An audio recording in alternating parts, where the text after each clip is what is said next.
Hey folks, I'm rocking the Nerf gun. You know what that means? It's time for Shaman to die. Hey buddy, watch this. Yeah, Nerfs have been announced. They're apparently going to be coming next week. We don't know what they're going to be just yet, but I have some ideas based on what we've seen from Blizzard in the past and just what's really strong right now. I've identified 6 cards here that could get some balance changes and the much needed nerf to Shaman. So let's talk about, let me figure out where to put this. Let's talk about the nerfs and what they're going to look like. Starting off with, I think we got to talk about Galakrond Shaman. It's taking over the meta right now, early in Descent of Dragons. And I'll be frank, I don't think they're going to change Galakrond himself. They have, they're all 7 mana. They all do this doubling effect. They all have claws. They all have 5 armor. They're like kind of a numerical symmetry in the Galakronds that I don't think Blizzard is going to want to change. So I think they'll try to nerf Galakrond Shaman by weakening its support cards. Namely, I think right now when you look at win rate stats, Corrupt Elementalist is standing out a little too high. Its drawn win rate is really ridiculous for comparable 5 mana cards. So why not just slow it down and move it to 6?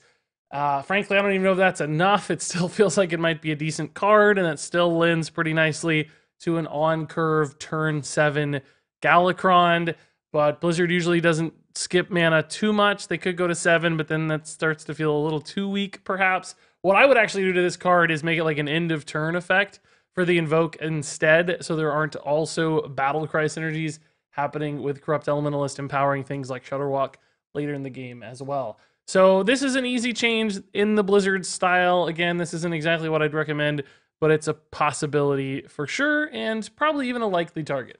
Now, Blizzard may not stop there with Shaman, and they might go in a different direction as well by finally addressing Mogu Flesh Shaper. I think this was actually a much bigger problem previously in the Evolve meta, but there are still some ridiculous mutate plays happening in Shaman. It's easy to get wide boards in Galakrond decks in particular because you're summoning all those 2/1 elementals when you invoke, and this guy just creates those power spike win turns that are just really annoying to deal with sometimes. Summoning gigantic stuff, 12/12 Deathwings, for instance, now in the pool for a 7 mana Mogu Flesh Shaper. So you can move this thing to 8 mana, and that kind of fixes this in 2 ways. Number one, it makes it harder to cheat out early because it's, it's always 1 mana more expensive.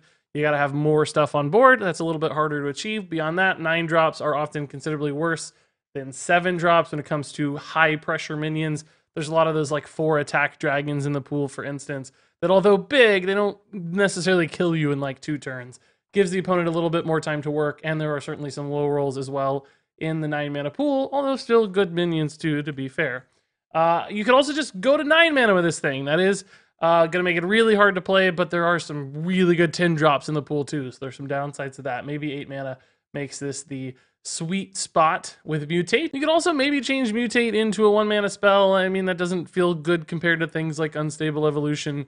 It's like, whoa, wait, this is just strictly worse now. But if it's necessary sometimes.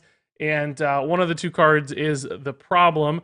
And I really think, either going for Invoke with our previous card, Corrupt Elementalist, or addressing some of the raw tempo swings that Shaman can create are 2 different ways to fix the Shaman problem right now. And frankly, maybe both are necessary. These aren't the only cards that could be addressed, of course. There are other Invoke Shaman cards that are good too. But these are the 2 that are top of mind for me, and based on the numbers I see, look like the most viable targets. So next up here, let's move on to the other, I think, most obvious nerf target in the expansion for Descent of Dragons. It is Faceless Corruptor. This guy is everywhere, being played more than a card like Ziliax, which has historically been the most played card ever in Hearthstone. So clearly, lots of decks are finding room for this guy. Usually aggressive decks, tempo decks, mid-rangey decks, even popping into control decks too, though, because it turns out 2 rushing 5/5 bodies is pretty good. Any deck that's running, bad minions, 1/1s, lackeys, those sorts of things, happily transforms them into 5/4s. And frankly, any deck that's just taking value trades on board, this kind of serves as a heal and a second trade on a unit as well. So everybody's finding ways to play this. It always feels strong when it hits the board. It rarely whiffs, and I think it needs a nerf. Putting it to 6 mana would really help. That slows it down a ton for aggro decks. That's a significant difference in faster decks. They really don't want to be playing 6-drops like this. Turn 5 is when you're still jockeying for the board, and turn 6, things are starting to settle a little more. I know it's only a 1 mana breakpoint, but it really is a pretty gigantic difference. It's giving your opponent just a little bit more time to stabilize and take care of things. I thought about maybe addressing the stats on this one too. You know, you could make it a 5/3 so that it's not value trading as much, or maybe just a 4/4 so that it's harder to impact the game on turn 5. All of those are completely reasonable fixes, but Blizzard tends to go for mana more than they go for stats. They kind of like to retain the integrity of the card when you look at its effect and its numbers. Other than mana cost, they're willing to play with that one because that's the most visible element when a card is in your hand. So they like to tweak that one the most. So although I probably wouldn't just change the mana on this, I think that is the most likely thing for Blizzard to do, and certainly a good and reasonable change in my mind. So next up here, we're going to move on to one that some people might not be expecting. This is Angkar. I think Angkar right now is a little bit too good in Pirate Warrior. We're seeing Pirate Warrior right now as the second best deck in the Descent of Dragons era. And this card is empowering that. When you look at the numbers, this has the best win rate stats for every card in the deck. And I'm fine with it being good, right? I'm fine with Pirate Warrior being good. All of that's okay. But this one's pushing a little bit beyond what you might expect a normal 3-mana weapon to do when it comes to win rate. And I think the way to fix that is just by reducing its durability to 2. This is not necessarily a Blizzard change. As I just talked about, they often focus more on mana. But in this case, I think 4 mana feels really bad for Angkar, and they'd want to keep it at 3 because they want it to be a low-cost pirate viable option. I agree with that. I think that's fine. It's cool as a 3-mana weapon, but let's just reduce its ability to keep generating more and more pirates.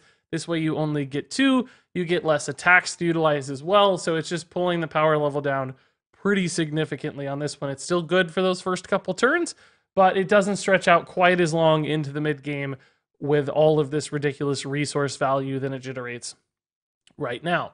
And I would be all for this change. It's great. Would still retain Pirate Warrior as a viable archetype, but it wouldn't be so strong. It wouldn't be a high tier 2 deck, which I kind of hate Pirate Warrior to be. I think it'll level out more like low tier 2, which is a healthy spot for a deck that's just rapidly aggressive like that.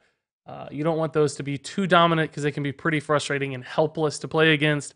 It's not a great experience for people. So when it's a good deck, but not the best or near the best deck, I think that's much better, and this change to Angkar would solve that, and the numbers really do support this one getting a change. Now, this is another one that's a little bit shocking or maybe unexpected here. You probably weren't expecting to see Phase Stalker on this list, but as I reviewed the best decks in the meta and I looked at the stats, this is another card that has an absurd drawn win rate. It's not a played win rate. It's not even a deck win rate. It's the drawn win rate, which is really kind of the truest measure often of a card's strength, because that indicates you're wanting to play it when you draw it, what happens when you draw it and play it. And this one's as good as Bran and Dragon Queen Alexstrasza in Highlander Hunter, the two like Highlander support cards making that deck thrive, that are late game bombs, right? Those are the things you expect to have really good drawn and played win rates. Phase Stalker actually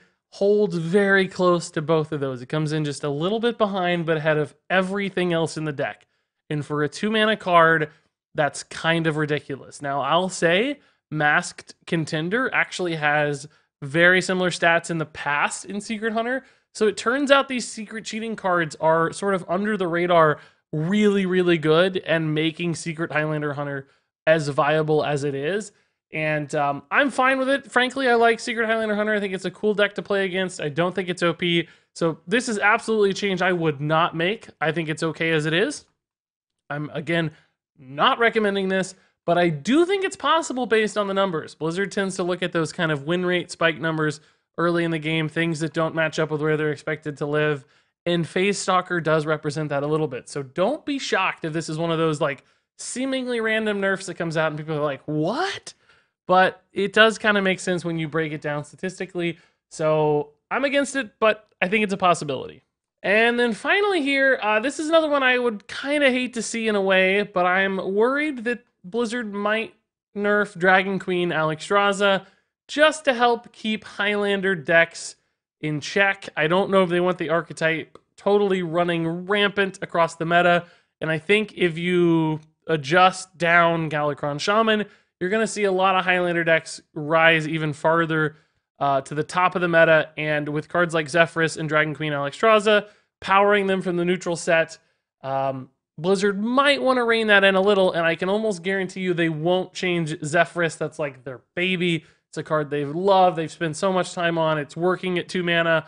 They're not going to tweak that. So the only other lever to pull there to limit all neutral Highlander decks is going to be Dragon Queen Alexstrasza moving forward. Plus, it is just a feel bad sometimes when Dragon Queen Alexstrasza hits those crazy high rolls playing both dragons for 0 mana. If you change this card to make the dragons cost 1, that means you only get to play 1 dragon immediately, but you still retain the ability to play a really cheap dragon on a future turn. So you're kind of limiting both the turn 9 speed of this card, but also even at turn 10, limiting its swing potential as well. I think it would still offer some very powerful opportunities to summon big stuff, create pressure, all kinds of value generation, but it would slow it down just a little. Also, you could just, of course, make this a 10 mana card to move it from that 9 mana to 10 mana spot. That would still allow for the swings. It would just slow those swings down a tad for how quickly they occur in the game. So a couple possibilities there, but this is the one I think feels a little more elegant in a way, if not quite as simple as Blizzard might make it. So again, I don't actually want this to happen. I like Dragon Queen Alexstrasza. I think she's really fun and okay where she lives, and I don't mind playing against Highlander decks at all, so I don't have any reason to get this one nerfed, but just keep an eye on it. I do think it's not likely.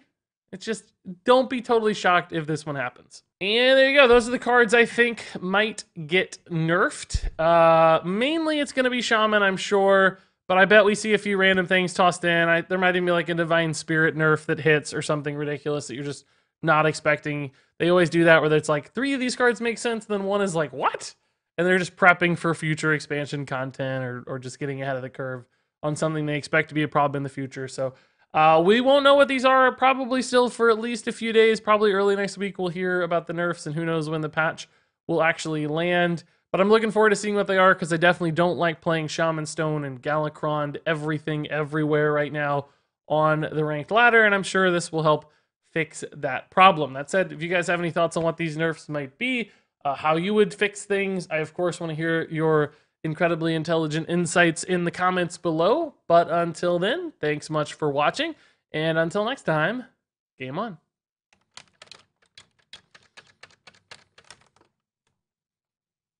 Yeah, folks, I'm rocking the Nerf gun. You know what that means. I broke it.